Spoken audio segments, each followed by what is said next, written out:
কাল আমি সন্ধ্যে 7:30টার সময় একটা ভিডিও আপলোড করি। ভিডিওটা সবটাই ঠিক ছিল। কিছু কথা আমি বলেছিলাম অভয়াকে নিয়ে এবং টিএমসি পার্টিকে নিয়ে। তো সবটাই ঠিকঠাক। রাত 2:30টার সময় একটা চটিচাটা টিএমসি চামচে আমাকে কমেন্টে ধমকি দিচ্ছে এবং থ্রেট দিচ্ছে।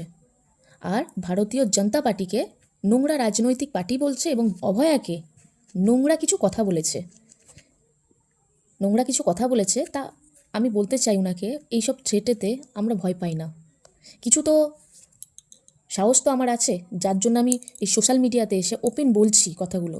সুতরাং আপনি যদি ভেবে থাকেন আমি ভয় পেয়ে গিয়েছি, আমি ভিডিও করা বন্ধ করে দেবো, আপনার ভুল ধারণা। চটিচাটা আপনার কাছেই রাখুন।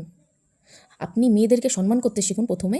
আপনি এটা ভুলে যাবেন না, আপনার মাও একটা মহিলা। আপনার মায়ের থেকেই কিন্তু আপনি দুনিয়াটা দেখেছেন, কিন্তু আপনি দুনিয়া দেখেও অনেক বড় মানুষ হতে পারেননি। আপনি অসুরই তৈরি হলেন। আপনি এটা ভুলবেন না। হিন্দু ধর্মে এই অসুরকে বধ করার জন্যেই মা দুর্গা কিন্তু ত্রিশূল তুলে নিয়েছিলেন, মা কালী কিন্তু খড়গ হাতে তুলে নিয়েছিলেন। আর আমিও একটা মহিলা, আপনাদের মতন অসুরদের জন্য আমি হাতে কাঠারিও তুলে নিতে পারি। নারী শক্তির জাগরণ হয়ে গিয়েছে, আরও জাগরণ করছেন আপনারা। আর আমরা ভয় পাই না, আমরা খেটে খাই, আমরা চেটে খাই না আপনাদের মতন টিএমসি পার্টির চামচা দালাল। ভিডিওটা বেশি বেশি করে শেয়ার করুন, যাতে সেই দালালের কাছে এই ভিডিওটা পৌঁছে যায়।